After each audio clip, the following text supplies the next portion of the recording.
وَلَقَدْ يَسَّرْنَا الْقُرْآنَ لِلذِّكْرِ فَهَلْ مِن مُدَّكِرٍ۔ اچھا، اس سے جو ہے وہ بعض لوگوں نے یہ اس آیت سے ایک عجیب و غریب مفہوم لیا ہے، وہ اس کا تذکرہ کرنا بہت ضروری ہے، اور وہ یہ ہے کہ یہ آیت وحدت الوجود کی دلیل ہے۔ بعض لوگوں نے اس کو یہ سمجھا ہے کہ یہ وحدت الوجود کی دلیل ہے۔ وحدت الوجود جن لوگوں کو نہیں معلوم ہے، عرض کر دیتا ہوں، ایک عقیدہ ہے۔ اس عقیدے کے مطابق یہ ہے کہ ہمہ اوست سب کچھ وہ ہے۔ دو عقیدے متقابل سمجھے جاتے ہیں، ایک ہے وحدت الوجود اور ایک ہے وحدت الشہود۔ وحدت الشہود جو ہے وہ یہ شیخ احمد سرہندی، جس کو شیخ مجدد الفسانی کہتے ہیں، ان کا عقیدہ ہے، لیکن یہ اصل میں وحدت الوجود اور وحدت الشہود دو الگ الگ عقیدے سمجھے گئے ہیں، لیکن در حقیقت وحدت الوجود کو ہی شیخ مجدد نے وحدت الشہود کہا تھا۔ میں تھوڑی سی بات عرض کر دیتا ہوں، یہ بتانا یہاں پہ اس لیے ضروری ہے کہ یہ وحدت الوجود کا یا وحدت الشہود کا عقیدہ کیا ہے اور اس کا توحید کے اوپر کیا اثر پڑتا ہے، یہ سمجھ آ جائے، تاکہ یہ پتہ چلے کہ کون سا عقیدہ کس طرح باطل۔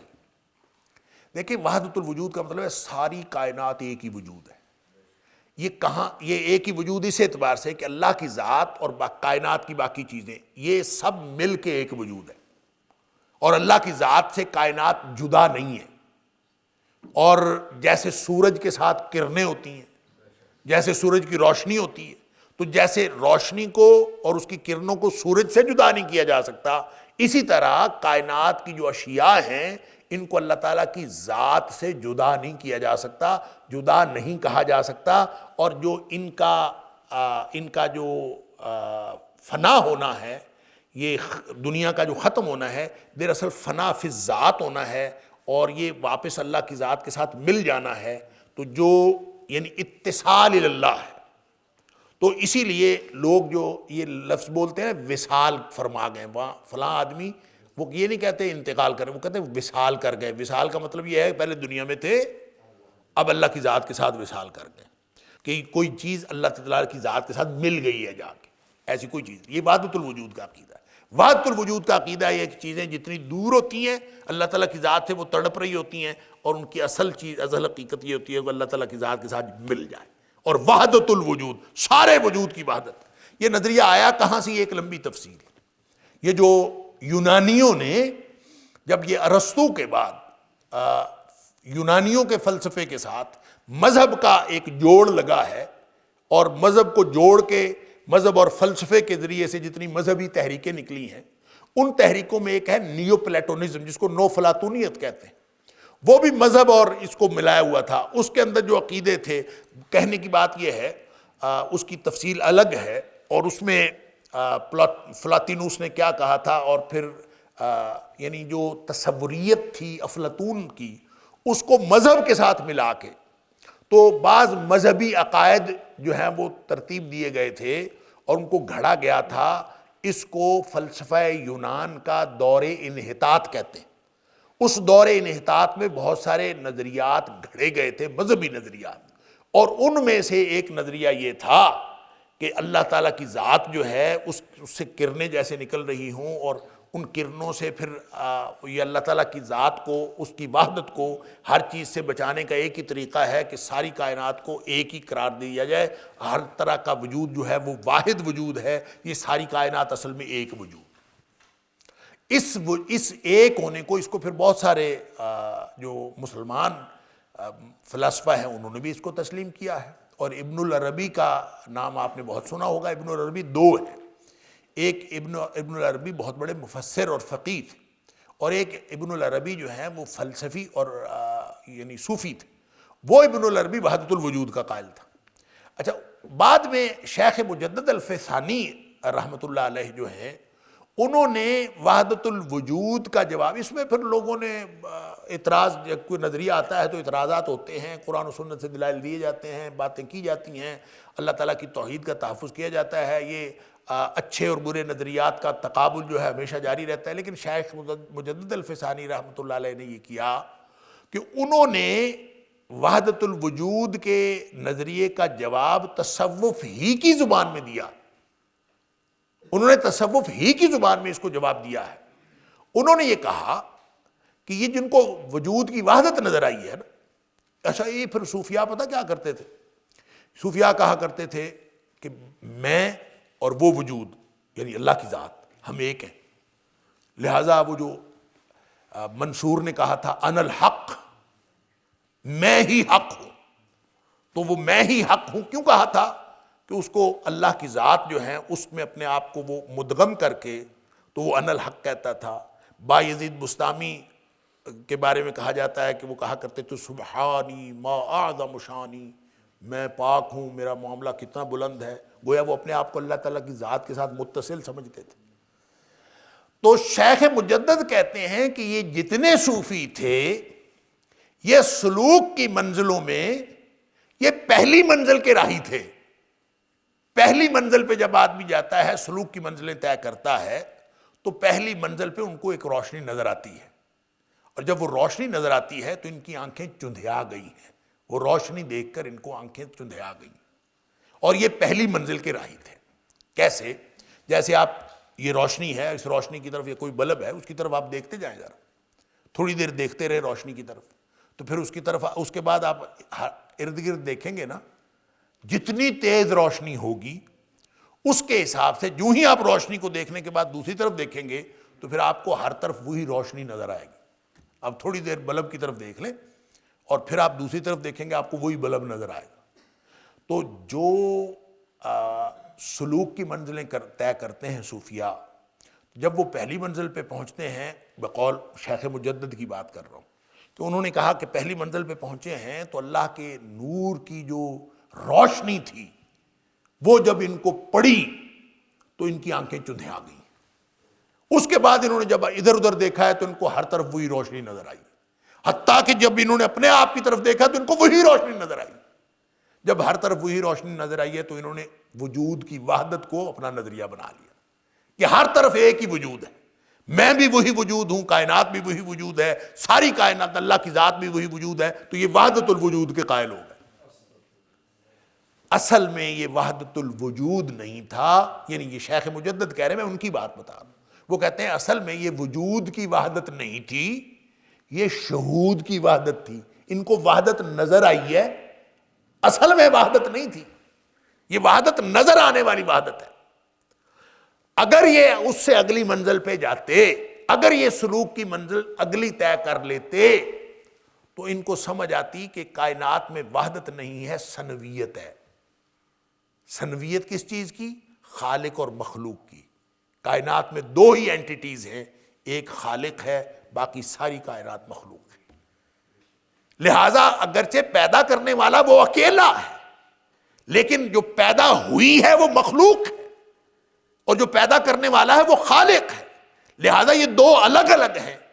بات یہاں سے شروع ہوتی ہے۔ یہ لوگ چونکہ پہلی منزل کے مسافر تھے اور پہلی منزل کے راہی تھے، ان کی آنکھیں چندھیا گئی تھیں، ان کو وجود کی وحدت نظر آئی ہے، حالانکہ وہ صرف نظر آئی ہے، وہ حقیقت میں کچھ نہیں ہے۔ ان کا کہنا تو یہ تھا، لیکن بعد میں لوگوں نے سمجھا کہ انہوں نے جو نظریہ پیش کیا ہے وہ وحدت الشہود ہے، اور جو پہلے نظریہ تھا وہ وحدت الوجود ہے۔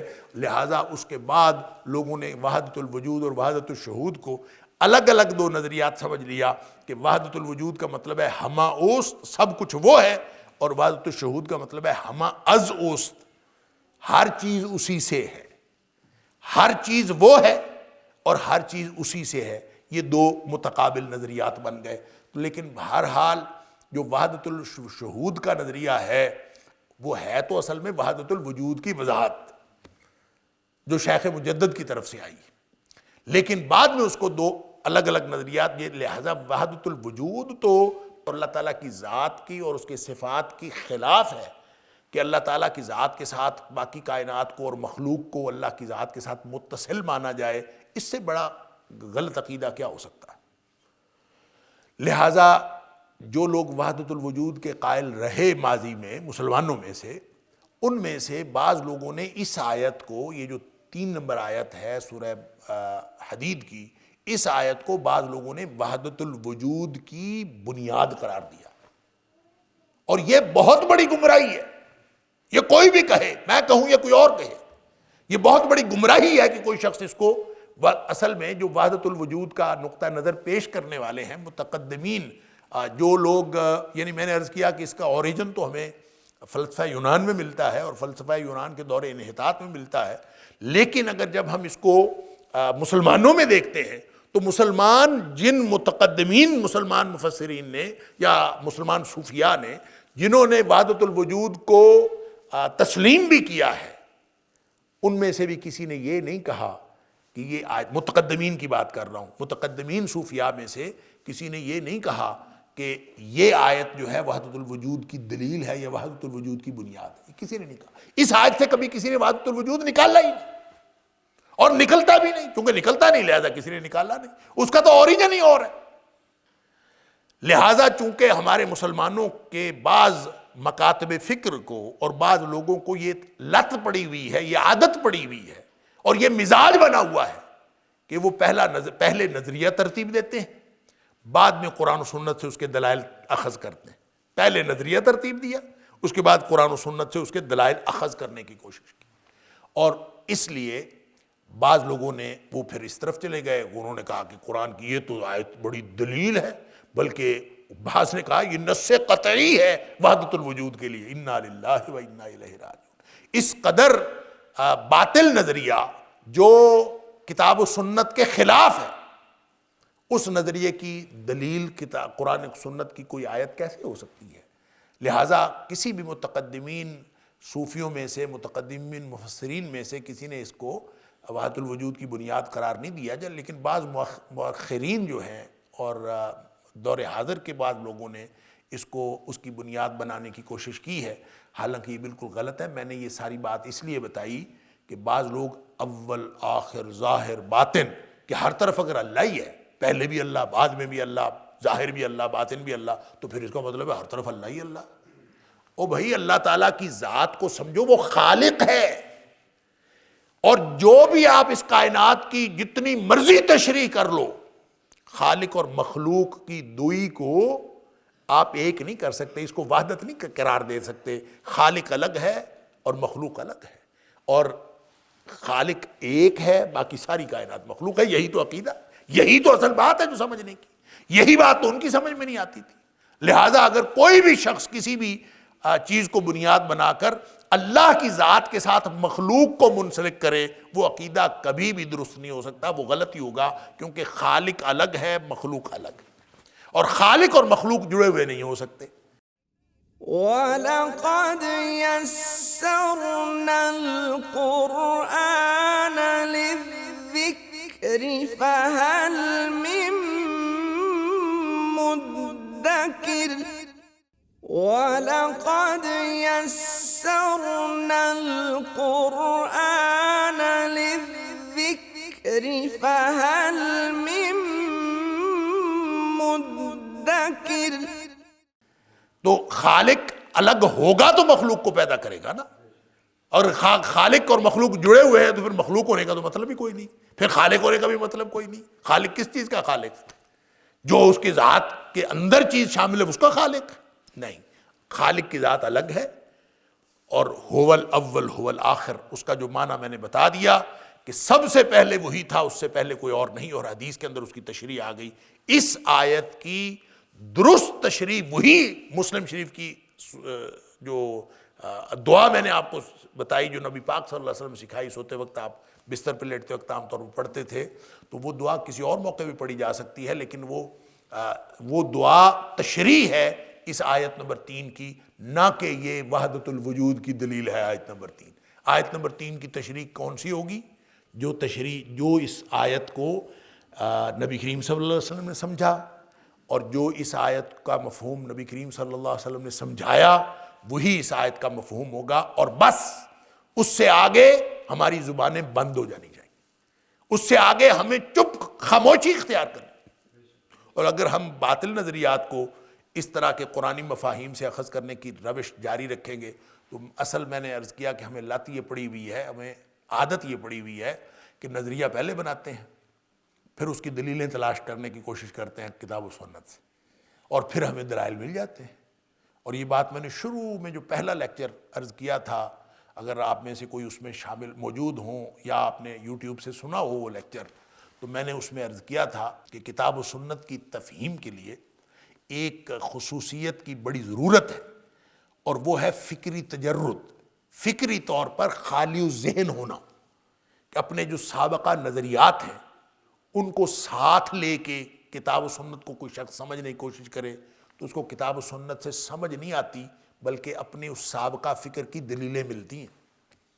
یہی وجہ ہے کہ سارے گمراہ فرقے دلیلیں کتاب و سنت سے دیتے ہیں، اور اگر کسی نے کتاب و سنت کی صحیح تفہیم حاصل کرنی ہے تو وہ پہلے خالی الذہن ہو، پچھلی چیزیں پیچھے چھوڑ کے آ جائے، خالی الذہن ہو کے صرف کتاب و سنت سے رہنمائی حاصل کرنے کی کوشش کرے، اپنے نظریات کی دلیلیں نہ ڈھونڈے، بلکہ کتاب و سنت سے جو اصول اخذ ہوتے ہیں ان کو دلائل بنائے اور اس سے اپنا نظریہ بنائے، اور ان کو نظریات اس سے اخذ ہونے چاہیے، نہ کہ نظریات کے دلائل اس سے اخذ ہونے چاہیے۔ جب ہم یہ طریقہ اختیار کر لیں گے، یعنی بالکل یہ ادر وے اراؤنڈ ہے، ادھر سے آپ چلیں گے تو آپ کو نتائج اور ملیں گے، ادھر سے آپ چلیں گے تو آپ کو نتائج اور ملیں گے۔ کتاب و سنت کو بنیاد بنا کر نظریات اخذ کریں گے اور اصول اخذ کریں گے تو پھر نتائج اور نکلیں گے، اور اصول و نظریات رکھ کر کتاب و سنت کو سمجھیں گے تو پھر دلائل آپ کو مل جائیں گے اور پھر نتائج اور نکلیں گے۔ اللہ تعالی ہم سب کو صحیح تفہیم جو قرآن و سنت کی ہے وہ حاصل کرنے کی توفیق عطا فرمائے۔ هو الاول والآخر والظاہر والباطن وهو بكل شيء علیم، اور ہر چیز کا علم رکھنے والی وہ ذات ہے۔ یہ اللہ تعالیٰ کی صفات بیان ہوئی۔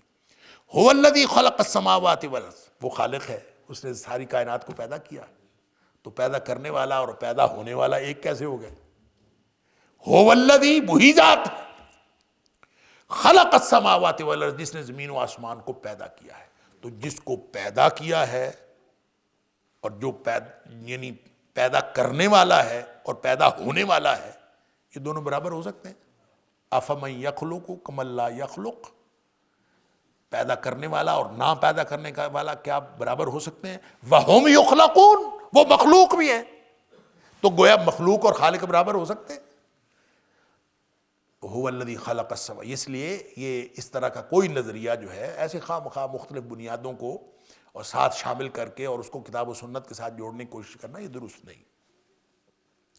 هو الذی خلق السماوات، قرآن کو سمجھتے جائیے، اسی سے سمجھ آ جاتی ہے۔ اللہ اکبر، قرآن اللہ تعالیٰ نے ہماری ہدایت کے لیے بھیجا ہے، نصیحت کے لیے بھیجا ہے، کتاب ہدایت۔ پہلے قرآن پڑھ لیں اور قرآن سے عقائد اخذ کر لیں، اور اس کے بعد بحث کر لیں کہ کیا ہے اور کیا نہیں ہے۔ ہم پہلے بحثیں کرتے ہیں، پہلے ایک دوسرے کے ساتھ لڑتے ہیں، پہلے ایک دوسرے کے خلاف مناظرے کرتے ہیں، اور قرآن نے کیا کہا ہے یہ ہمیں پتہ ہی کوئی نہیں ہوتا۔ اللہ اکبر۔ اب جو شخص قرآن کی آیات کو اسی طرح پڑھ لے، ترجمہ ہی پڑھ لے، تو قرآن کہتا ہے، خود قرآن نے ہم پیچھے پڑھائے ہیں کہ وَلَقَدْ يَسَّرْنَا الْقُرْآنَ لِلذِّكْرِ فَهَلْ مِن مُدَّكِرٍ، ہم نے قرآن کو نصیحت کے لیے آسان کیا ہے کوئی نصیحت پکڑنے والا؟ تو جب آپ پڑھیں گے تو آپ کو خود بخود نصیحت آ جائے گی۔ آپ وہ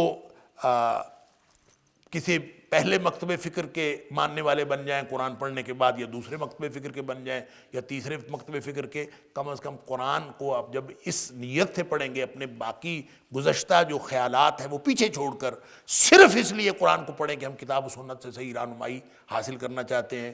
اور میں یہ فقرہ بولا کرتا ہوں قرآن کی تفہیم کے لیے، ھدی للمتقین کی جب ہم تشریح کرتے ہیں تو یہ سوچ کے قرآن پڑھنا شروع کیا کریں، اللہ کے سامنے اپنے آپ کو پیش کر دیں کہ اللہ میرا راستہ گم ہو گیا ہے، مجھے سمجھ نہیں آ رہی، میں تیرے راستے پر چلنا چاہتا ہوں۔ اور اس نیت سے جب آپ قرآن پڑھیں گے تو قرآن آپ کو ان ھذا القرآن یہدی للتی ہی اقوم، یہ قرآن آپ کو اس راستے پہ لے جائے گا جس سے سیدھا راستہ کوئی اور ہے ہی نہیں۔ هو الذی خلق السماوات والارض، وہی ذات ہے جس نے زمین و آسمان کو پیدا کیا۔ اور میں نے عرض کیا خالق اور مخلوق کا پھر فرق ہوتا ہے، تو اس سے کیا ہوتا ہے؟ اس سے ہوتا پتہ کیا؟ نبی اکرم صلی اللہ علیہ وسلم نے حضرت معاذ بن جبل رضی اللہ تعالیٰ عنہ جب آپ کے ساتھ پیچھے بیٹھے تو سواری کرنے کا شرف حاصل ہوا معاذ کو، تو نبی پاک صلی اللہ علیہ وسلم نے معاذ سے پوچھا، اس کا مطلب ہے جب کبھی سواری اکٹھے کرتے تھے تو نبی پاک صلی اللہ علیہ وسلم اپنے ساتھ والے سوار سے باتیں شاتیں کرتے رہتے تھے؟ جیسے ابن عباس رضی اللہ تعالیٰ عنہ کو بھی آپ نے نصیحتیں فرمائیں، جیسے حضرت معاذ رضی اللہ تعالیٰ عنہ کے ساتھ بات ہوئی. آپ نے معاذ سے پوچھا، معاذ یہ بتاؤ کہ اللہ کا بندوں پر کیا حق ہے اور بندوں کا اللہ پر کیا حق ہے؟ یعنی خالق الگ، مخلوق الگ. حق حقوق تو تب ہوتے ہیں نا اس کا اس پر یہ دو الگ الگ اینٹیٹیز ہوں، تو اس کا اس پر کیا حق ہے اور اس کا اس پر کیا حق ہے؟ تو حضرت معاذ رضی اللہ تعالیٰ نے عرض کیا کہ اللہ و رسولہ عالم، اللہ کو معلوم ہے یا اللہ کے رسول صلی اللہ علیہ وسلم کو معلوم، مجھے نہیں معلوم. ما حق اللہ علی العباد وما حق العباد علی اللہ. تو پھر نبی کریم صلی اللہ علیہ وسلم نے بتایا حق اللہ علی العباد، اللہ کا بندوں پر حق ہے کیونکہ اس کے بندے ہیں، اس کی مخلوق ہے، لہذا بندوں پر اللہ کا حق ہے. اور جو ایک کا حق ہوتا ہے دوسرے کا فرض ہوتا ہے. تو مخلوق کا گویا فرض ہے کیا؟ ان یعبدوہ ولا یشرکوا بہ شیئا، کہ صرف اس کی بندگی کریں اور اس کے ساتھ کسی کو شریک نہ ٹھہرائیں. یہ اس کا حق ہے. سبحان اللہ. اور وحق العباد علی اللہ، بندوں کا اللہ پر کیا حق ہے؟ بندوں کا اللہ پر حق یہ ہے کہ اللہ یعذب من لا یشرک بہ شیئا، کہ جو بندہ اللہ کے ساتھ شرک نہیں کرتا نا اللہ تعالیٰ اس کو عذاب نہ دے. یہ بندے کا اللہ پر حق ہو جاتا ہے. سبحان اللہ. یعنی جو مشرک نہیں ہے اس کو اللہ عذاب نہ دے، یہ بندے کا اللہ پر حق ہے.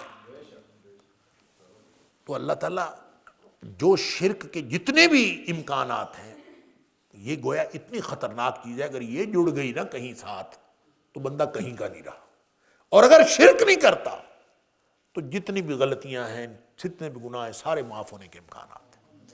وہ ترمذی شریف کی حدیث قدسی ہے، وہ بھی میں کئی دفعہ آپ کے سامنے عرض کر چکا ہوں کہ نبی کریم صلی اللہ علیہ وسلم اللہ فرماتا ہے، اس کے 3 پارٹ ہیں، میں آخری پارٹ عرض کر رہا ہوں، ساری خوشخبریاں ہیں. تو آخری جو حصہ ہے وہ اس کے ساتھ ملتا ہے. نبی پاک صلی اللہ علیہ وسلم نے فرمایا، اللہ فرماتا ہے کہ اے میرے بندے، اللہ اکبر، لو اتیتنی بقراب الارض خطایا، اگر تم میرے پاس آئے اس حال میں کہ زمین بھری ہوئی ہو تیرے گناہوں سے، یعنی تیرے اتنے گناہ ہوں کہ ساری زمین تیرے گناہوں سے بھری ہوئی ہو، بقراب الارض خطایا، اللہ اکبر، واتیتنی لا تشرک بی شیئا، لیکن تو آیا میرے پاس اس طرح ہو کہ میرے ساتھ شرک نہ کیا ہو. شرک سے بچ جاؤ، کسی اور کا تو نہ بننا، میرا تو بن. میرا ہو اگر تو ہو، شرک نہیں کرتا، توحید والا ہے تو.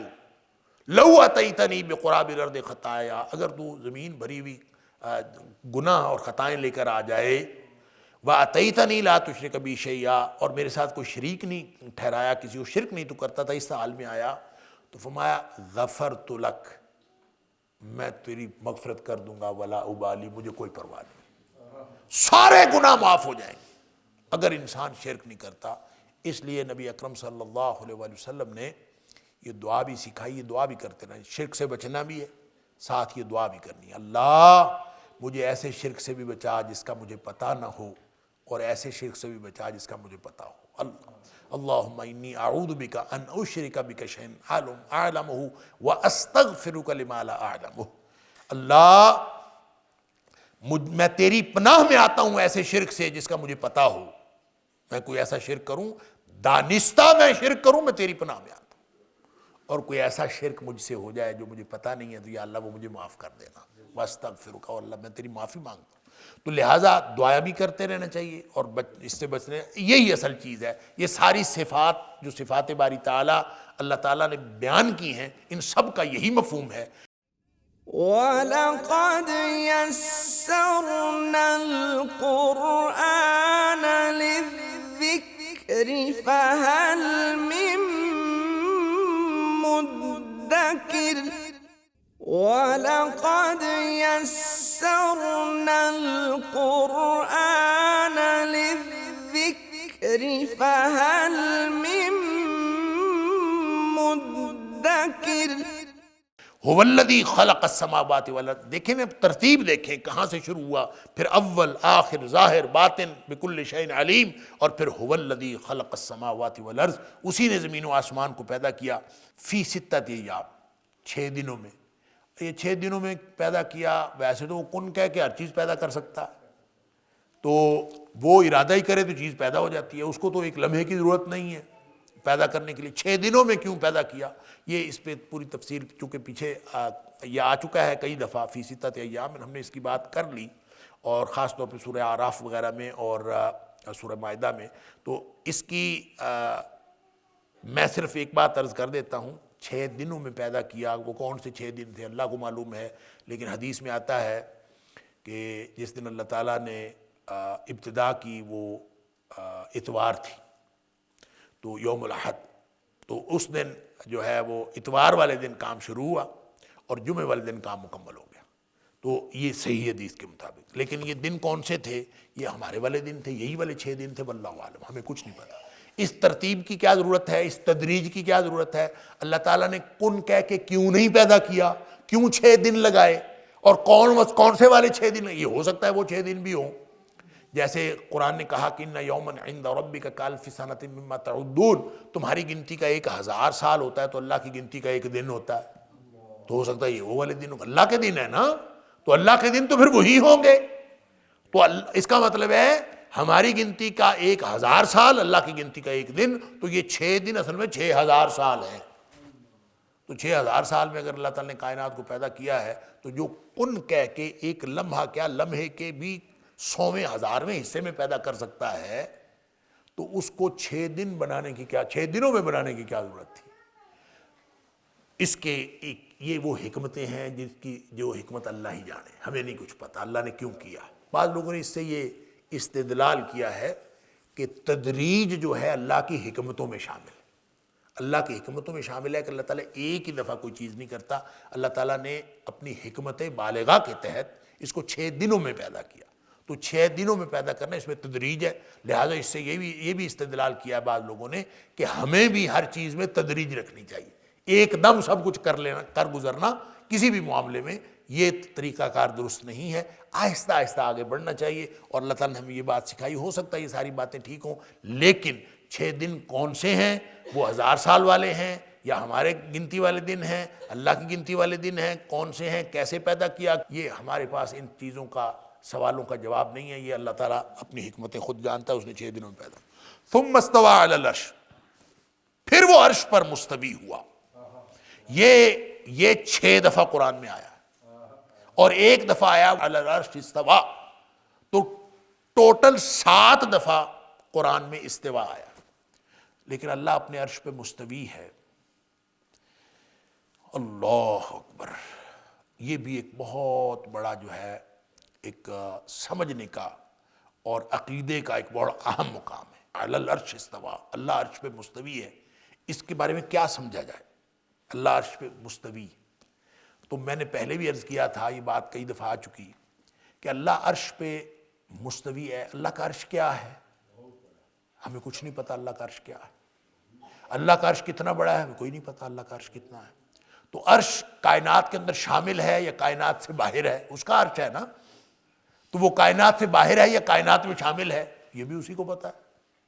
اللہ کا عرش ہے، اللہ کی کائنات ہے، لیکن وہ عرش پر ہے یہ قرآن نے کنفرم کر دیا کہ وہ عرش پر ہے۔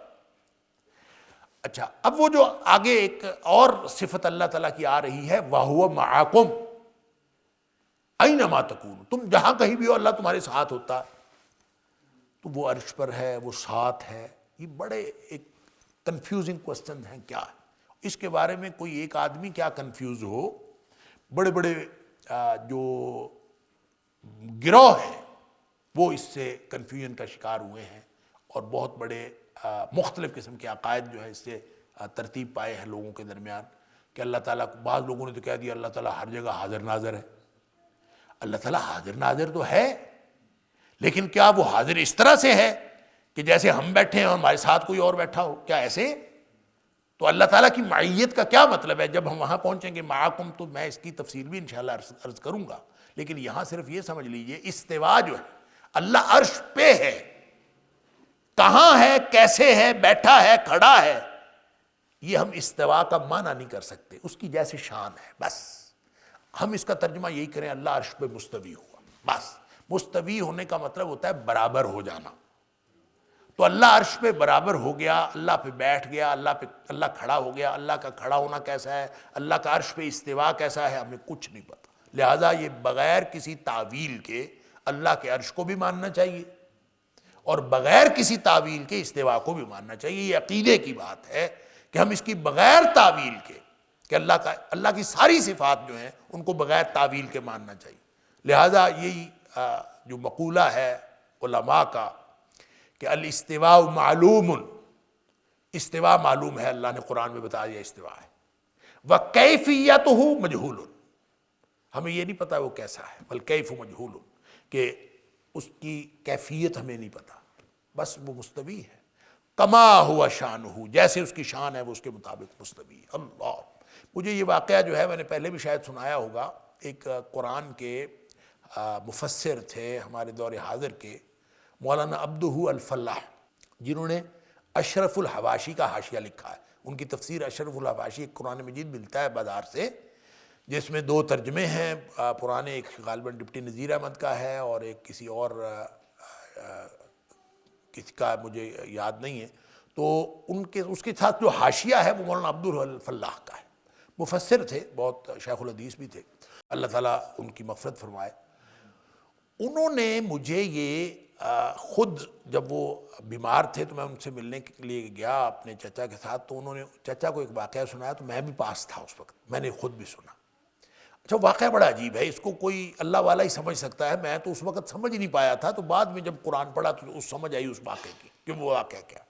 وہ کہتے ہیں کہ میں ایک مدرسے میں پڑھاتا تھا، تو مجھے خواب میں نے دیکھا، ہمارے ایک پردادا ہے، ہمارے جد امجد مولانا حافظ محمد لکھوی بن بارک اللہ، حافظ محمد بن بارک اللہ لکھوی رحمہ اللہ. انہوں نے تفسیر لکھی ہے، تفسیر محمدی. اور تفسیر محمدی جو ہے وہ 7 جلدوں میں ہے، 7 جلدوں میں ہے اور پنجابی نظم میں ہے، اور وہ آج بھی موجود ہے، چھپی ہوئی مل جاتی ہے. اچھا، سارا قرآن انہوں نے پنجابی نظم میں شعروں کے اندر انہوں نے تفسیر کر دی 7 جلدوں. تو وہ خیر اس کی اپنی خصوصیات ہے اس تفسیر کی. اب آج کل پنجابی پڑھنا تقریباً متروک ہو گیا ہے، اس لیے لوگ جو ہے اس کو پڑھتے نہیں ہیں، وہ ایک الگ بات ہے، اس کے بارے میں بھی انشاءاللہ کسی دن عرض کروں گا.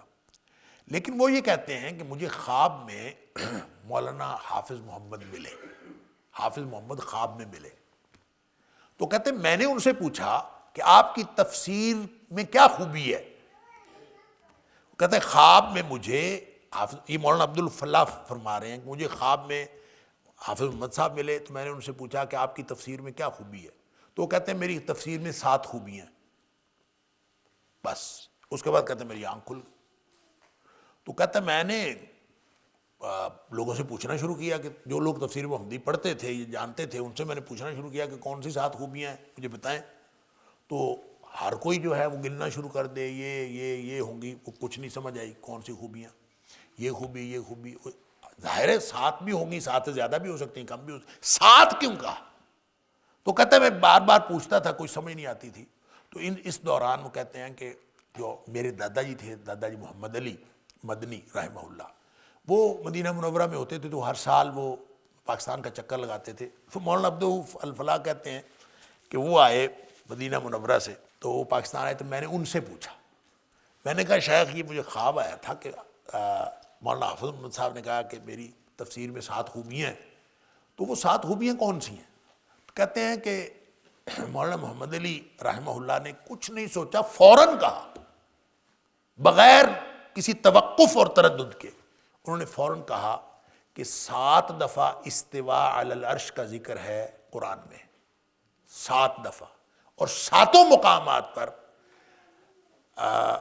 مولانا حافظ محمد بن بارک اللہ لکھوی نے کوئی تعویل نہیں کی، اور اس کو استواء ہی لکھا ہے.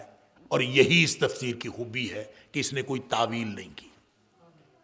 تو تعویل نہ کرنا، اللہ کی صفات کی تعویل نہ کرنا، یہ اصل میں خوبی ہے. تو یہ کہنا کہ ثم استوى علی العرش، میں بتاتا ہوں کہ یہ کیا معنی ہے، میں یہ کرتا ہوں۔ قرآن کہتا ہے کہ فَأَمَّا الَّذِينَ فِي قُلُوبِهِمْ زَيْغٌ، جن کے دلوں میں ٹیڑھ اور کجی ہوتی ہے نا، وہ کہتے ہیں فَيَتَّبِعُونَ مَا تَشَابَهَ مِنْهُ ابْتِغَاءَ الْفِتْنَةِ وَابْتِغَاءَ تَأْوِيلِهِ، وہ کہتے ہیں میں اس کی اصل حقیقت بتاتا ہوں، تعویل کے نام پر گمراہیاں وہ پھیلاتے ہیں جن کے دلوں میں ٹیڑھ اور کجی ہوتی ہے۔ اور جو راسخون فی العلم ہوتے ہیں، قرآن نے کہا جو راسخون فی العلم، اور جو علم کے اندر رسوخ رکھتے ہیں، وہ کہتے ہیں آمنا بہ کل من عند ربنا، ہم اس پر ایمان رکھتے ہیں اور سب کچھ ہمارے اللہ کی طرف سے ایسے ہی ہے۔ سبحان اللہ۔ ثم استوى علی العرش، وہ اللہ عرش پر مستوی ہوا۔ وہ ظاہر ہے عرش بلند ہے، عرش کا معنی ہی اونچی چیز ہوتی ہے۔ اللہ بلند ہے، ساری کائنات سے بلند ہے۔ اس کا عرش کیا ہے، کتنا بڑا ہے، ہمیں کچھ نہیں پتا، ہم اس کی تعویل نہیں کرتے، نہ کر سکتے ہیں، اور بغیر تعویل کے عرش کو ماننا اور بلند ماننا یہ ضروری ہے۔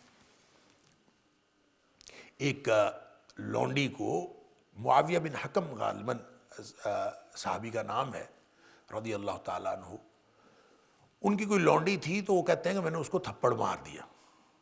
تو تھپڑ مارنے کے بعد کہتے ہیں مجھے بڑی شرمندگی ہوئی کہ ایک تو غلام اور پھر عورت، پھر اس کو تھپڑ مارنا، کہتے ہیں مجھے بڑی شرمندگی ہوئی۔ تو میں نبی پاک صلی اللہ علیہ وسلم کے پاس گیا اور میں نے جا کے کہا اللہ کے رسول صلی اللہ علیہ وسلم بڑی غلطی ہو گئی ہے کہ میں نے اپنی لونڈی کو تھپڑ مار دیا ہے، تو میں اس کا ازالہ کرنا چاہتا ہوں، تو میں چاہتا ہوں کہ میں اس کو آزاد کر دوں۔